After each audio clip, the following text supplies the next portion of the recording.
खुश तो बहुत हो गए रॉयल चैलेंजर्स बेंगलुरु के फैंस। नहीं बता दो, मतलब दिल में ये तमन्ना नहीं रखनी चाहिए, बता देना चाहिए, बोल दो मैं भी खुश हूं यार। बिकॉज आरसीबी की टीम जो है वो बनी बहुत अच्छी तरीके से है इस ऑक्शन में, और उसके अलावा उनका घर पे जीतना बहुत जरूरी था। हमें पहले से ही बात पता थी। 5 मैच घर से दूर खेले, पांचों के 5 जीते। 3 मैच घर पे खेले, एक भी नहीं जीत पाए। एक में टॉस भी नहीं जीता, और एक बार फिर से टॉस जो है वो नॉक करता हुआ रजत पाटीदार के रूम पे आया और उसने कहा अरे सॉरी, मुझे तो रियान पराग के कमरे में जाना था।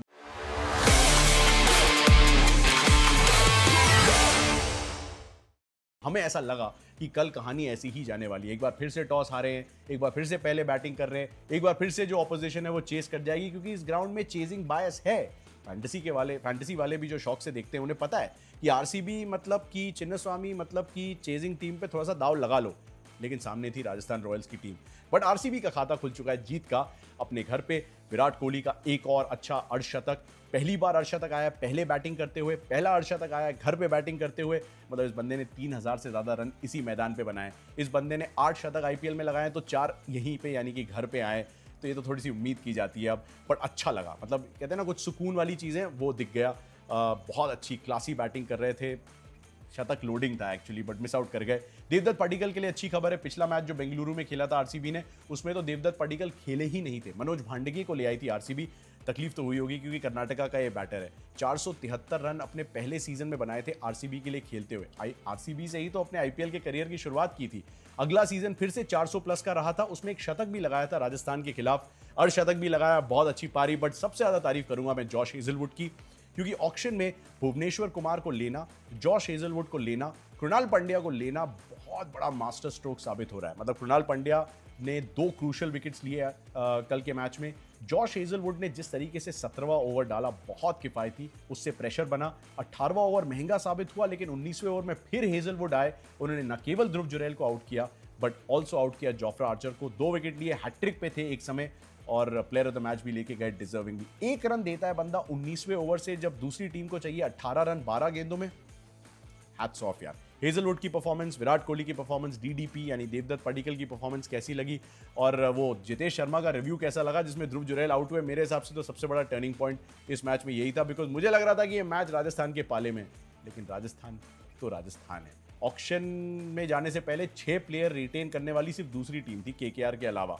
अब क्लियरली ध्रुव जुरैल पे उन्होंने भरोसा जताया, क्लियरली रियान पराग पे उन्हें भरोसा आया। रियान तो कप्तानी भी कर रहे हैं, बट एक भी 50 ना आना इस पूरे season is a big problem for captain Riyan Parag. और बल्लेबाजी में वो दम ही नहीं नजर आ रहा है। यशस्वी अकेले दम पे क्या करेगा? पिछली 5 पारियों में 4 अर्धशतक लगाए बंदे ने। वैभव सूर्यवंशी उसका ओपनिंग पार्टनर 14 साल का है। मतलब ठीक है, पोटेंशियल है, बट रॉ है। स्टेज में वो सीखने आया है, वो मैच जिताने सिर्फ नहीं आया है। मतलब जिताना चाहे भी तो थोड़ा सा मुश्किल होगा उसके लिए। So very disappointing from Rajasthan point of view कि शिमरन हेटमायर एक रिटेन खिलाड़ी, और ध्रुव जुरैल एक रिटेन खिलाड़ी, रियान पराग एक रिटेन खिलाड़ी, तीनों मैच नहीं जिता पा रहे। पारी अच्छी थी जुरैल की, पारी अच्छी थी जायसवाल की, बट अच्छी पारियों का क्या करना अगर वो जीत में तब्दील ना हो पाए।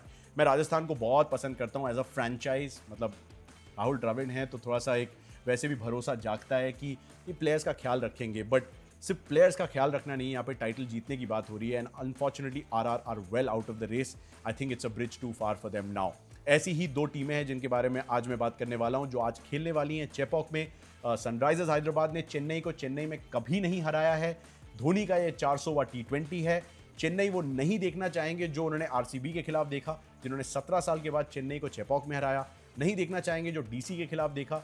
दिल्ली ने 15 साल के बाद चेन्नई को चेपॉक में हराया। और हकीकत यह है कि चेन्नई ने अभी तक घर पे सिर्फ 1 मुकाबला जीता है। अपनी ऑक्शन स्ट्रैटेजी में उन्होंने ये क्लियर कर दिया था कि चेपॉक में 7 मुकाबले हैं, वो स्पिनर्स के दम पे मैच जीतना चाहेंगे।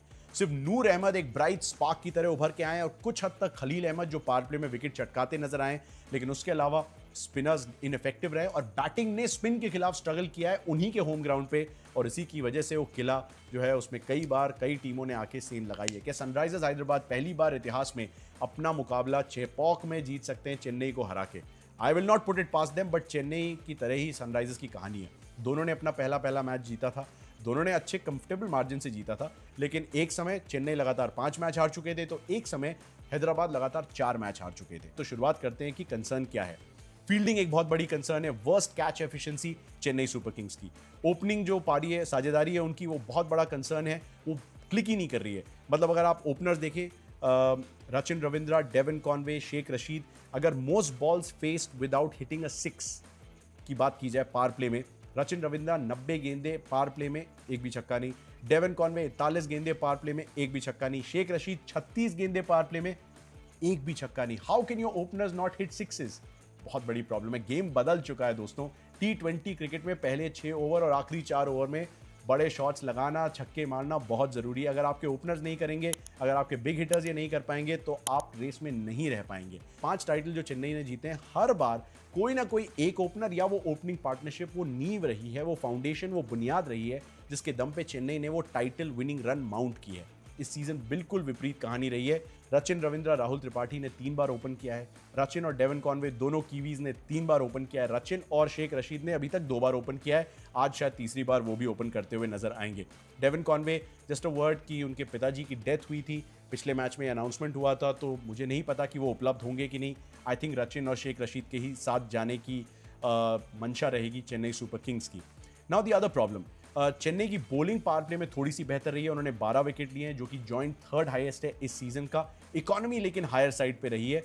सेकंड लीस्ट विकेट लिए उन्होंने मिडिल ओवर्स में, तो पावर प्ले में बेहतर करते हैं, रन थोड़े से लुटाते हैं, बट मिडिल ओवर्स में कंसोलिडेट नहीं कर पाते क्योंकि स्पिनर्स उतनी धार नहीं ला पा रहे नूर के अलावा।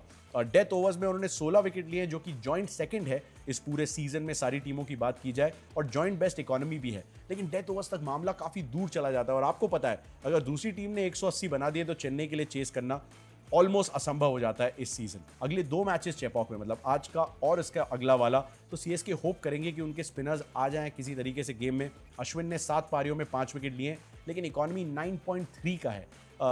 अश्विन का विकेट रेंज देखा जाए तो विकेटलेस गए, वो 3 मैच में 1 विकेट लिया है, 3 मैच में 2 विकेट लिए, 1 मैच में तो लेते भी हैं तो गुच्छे में नहीं ले पा रहे हैं, तो ऐसा इक्का दुक्का का मामला है। रविंद्र जडेजा ने 8 पारियों में 5 विकेट लिए। उनका इकोनॉमी जो जनरली 6, 7, 7.5 का रहता है, 8.7 का है सीजन। विकेटलेस गए 4 मैचों में, 1 विकेट लिया है 3 मैचों में, और 2 विकेट लिए हैं सिर्फ 1 मैच में। सॉर्ट ऑफ अश्विन और जडेजा की सिमिलर स्टोरी रही है, और ये दोनों बहुत इंपॉर्टेंट पिलर्स थे जिसके दम पे चेन्नई ने शुरुआत में वो अपने टाइटल जीते थे। नूर अहमद ने पहले 4 मैचेस में 10 विकेट ले लिए थे 7.9 के इकोनॉमी से, लेकिन पिछले 4 मैच में सिर्फ 2 ही विकेट ले पाए। गेंदबाजी ठीक ठाक की है, इकोनॉमी में अभी भी 7.4 का है, but is not the same Noor जिसने सीजन की शुरुआत की थी। अगर लीस्ट विकेट्स की बात की जाए पेसर्स द्वारा, राजस्थान के बाद सबसे कम चेन्नई सुपर किंग्स के हैं। That is a huge problem and that needs to be fix, because Khaleel Ahmed के साथ मुकेश चौधरी को ट्राई किया, थोड़ा सा मतीशा पतिराना पे वो निर्भर रहे, पर मतीशा पतिराना ने 10.4 के इकोनॉमी से इस सीजन रन भी लुटाए और 6 पारियों में सिर्फ 7 ही विकेट लिए। सनराइजर्स हैदराबाद के साथ यही थोड़ी सी अलग प्रॉब्लम है, वो भी थोड़े से ओपनर्स पे डिपेंडेंट है। ओपनर्स जनरली उनके फायर कर रहे थे, लेकिन इस सीजन कहानी बिल्कुल बदल चुकी है। एट होम अभिषेक शर्मा ने 5 पारियों में 197 रन बनाए हैं, उसमें एक शतक भी था, 141 की वो पारी थी पंजाब के खिलाफ। लेकिन घर से दूर 3 पारियों में सिर्फ 43 रन बनाए हैं, एक भी 50 नहीं है, उसका अभी भी इंतजार है। ट्रेविस हेड सिमिलर स्टोरी, 5 पारियां जो घर पे खेली हैं उसमें 188 रन, 188 रन उन्होंने बनाए हैं, उसमें हाई स्कोर 67 का था। लेकिन घर से दूर 3 मैचों में सिर्फ 54 रन बनाए हैं, एवरेज 18 का, स्ट्राइक रेट 126 का ट्रेविस हेड का, अनबिलीवेबल, और हाई स्कोर सिर्फ 28 का है। तो that is not the Travis Head that we no.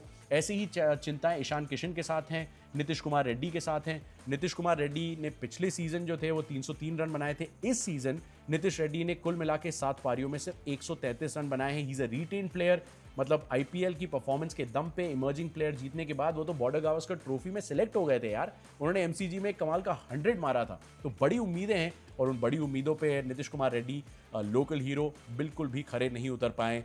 Spin के खिलाफ खासतौर से थोड़ा सा वो फंसते हैं, so he is not being able to play spin. जो स्पिन अच्छा खेलता है बंदा वो है क्लासन, वो कंसिस्टेंट रहे। इस सीजन अगर उनके रनों की रेंज देखी जाए तो हर मैच में स्टार्ट मिली है, 10 से 29 के बीच 3 पारियां, 30 से 49 के बीच 4 पारियां, और पिछले मैच में अर्धशतक लगा के आ रहे हैं।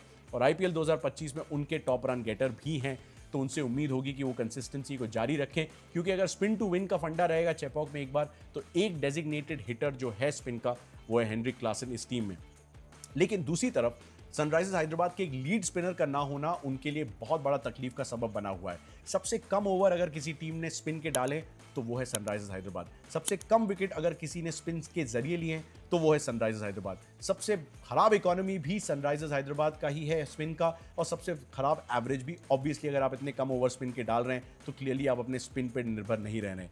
जीशान अंसारी वैसे तो लीड स्पिनर की भूमिका निभा रहे हैं, लेकिन मैं राहुल चाहर के बारे में जरूर सोचूंगा इस मैच में, या फिर कमिंदू मेंडिस को ईशान मलिंगा की जगह खेलता देखना चाहूंगा, बिकॉज जीशान अंसारी ने 6 पारियों में 5 विकेट लिए हैं, इकोनॉमी 9.7 का है। You can't trust him as the only spinner, तो आपको कुछ तो और करना पड़ेगा। और ट्रैविस हेड गेंदबाजी नहीं कर रहे हैं, फैंटेसी वालों ये प्रॉब्लम है। अगर ट्रैविस हेड घर से दूर अच्छा नहीं खेलते हैं और गेंदबाजी नहीं करते हैं, I will not consider him in my fantasy team. I know वो ट्रैविस हेड है, पर फिर भी उसके अलावा चेन्नई की भी बड़ी प्रॉब्लम है।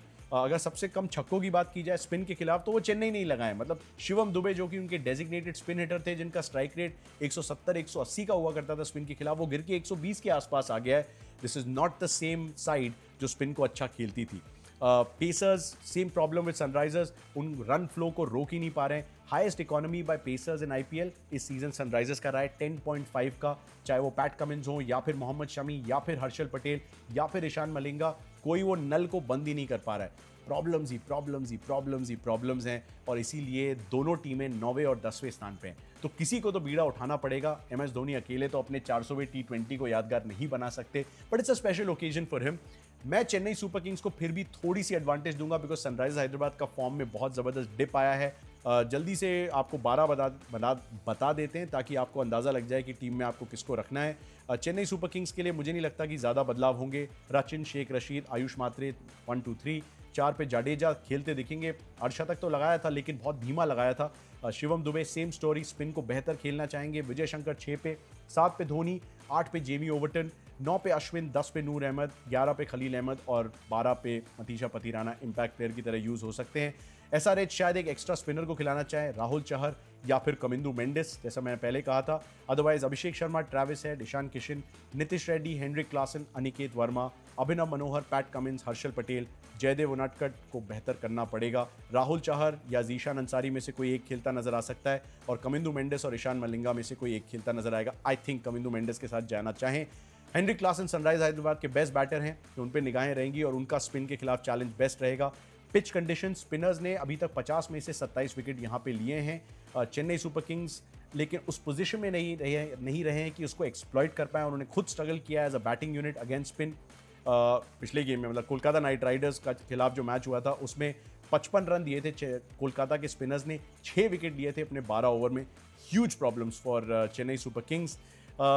एसआरएच ने कभी चेन्नई को हराया नहीं है चेन्नई में, तो ये वो बदलना चाहेंगे। शिवम दुबे वैसे तो स्पिन हिटर के तरह उभर के आए हैं, लेकिन इस सीजन स्ट्राइक रेट स्पिन के खिलाफ 114.86 का रहा है। उन बैटर्स के लिए जिन्होंने कम से कम 50 गेंदें खेली हैं, ये सेकंड लोएस्ट है। लोएस्ट रविंद्र जडेजा का है, जिनका स्ट्राइक रेट 87.93 का है अगेंस्ट स्पिन। तो नंबर 4 और नंबर 5 जो कि स्पिन के खिलाफ खेलेंगे चेन्नई के, big problems for them. Rahul Chahar ने 14 विकेट लिए हैं 6.2 के इकोनॉमी से चेपॉक में। सिर्फ सुनील नारायण ने ही उनसे बेहतर इकोनॉमी के साथ यहाँ पे गेंदबाजी की है। उन गेंदबाजों में जिन्होंने कम से कम 25 ओवर डाले हैं, वो धोनी को भी चुप रखते हैं। 56 का स्ट्राइक रेट है धोनी का राहुल चाहर के खिलाफ। जडेजा का स्ट्राइक रेट उनके खिलाफ 88 का है और दुबे का सिर्फ 114 का। तो मेरे हिसाब से तो राहुल चाहर को सीधे आ जाना चाहिए, या तो जीशान अंसारी की जगह या जीशान अंसारी के साथ। सीएसके शायद पथिराना के ओवर बचा के रखें क्लासन के लिए, क्योंकि वो हेड टू हेड मैंने बताया था 3 बार उन्हें डिसमिस किया है। 26 गेंदों में सिर्फ 22 रन दिए हैं, 26 रन बनाए हैं सिर्फ 22 गेंदों में क्लासन ने उनके खिलाफ। आपके हिसाब से प्रेडिक्शन क्या होनी चाहिए? मैं तो कहूँगा चेन्नई को मैं थोड़ी सी एडवांटेज दे रहा हूँ, 6-5 का कॉम्बिनेशन रखूंगा, चेजिंग बैटिंग फर्स्ट पे नहीं जाऊँगा। मैं कहता हूँ कि चेन्नई के 6 प्लेयर ले लेना और 5 हैदराबाद के ले लेना। मुझे नहीं लगता कि हैदराबाद की बैटिंग में वो दम है, लेकिन क्लासन को मैं डेफिनेटली रखना चाहूँगा। हर्षल पटेल, क्योंकि वो स्लोअर वन ऑफ कटर्स डाल सकते हैं, उनको डेफिनेटली कंसिडर करूँगा।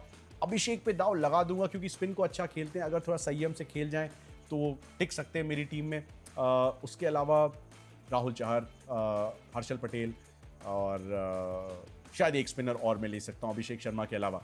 चेन्नई में बड़ा सिंपल है, रचिन रविंद्र को मैं अपनी टीम में रखूंगा। आयुष मात्रे को मैं एक्चुअली कंसिडर कर सकता हूं अपनी टीम में। शिवम दुबे, रविंद्र जडेजा और आर अश्विन, तीनों को मैं रखूंगा, बिकॉज कभी तो खून खोलेगा स्पिनर्स का।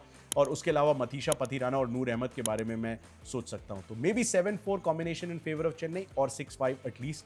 आप बताइएगा प्रेडिक्शन में हाईएस्ट रन गेटर कौन, टॉप विकेट टेकर कौन और मैच कौन जीत रहा है, येलो या ऑरेंज?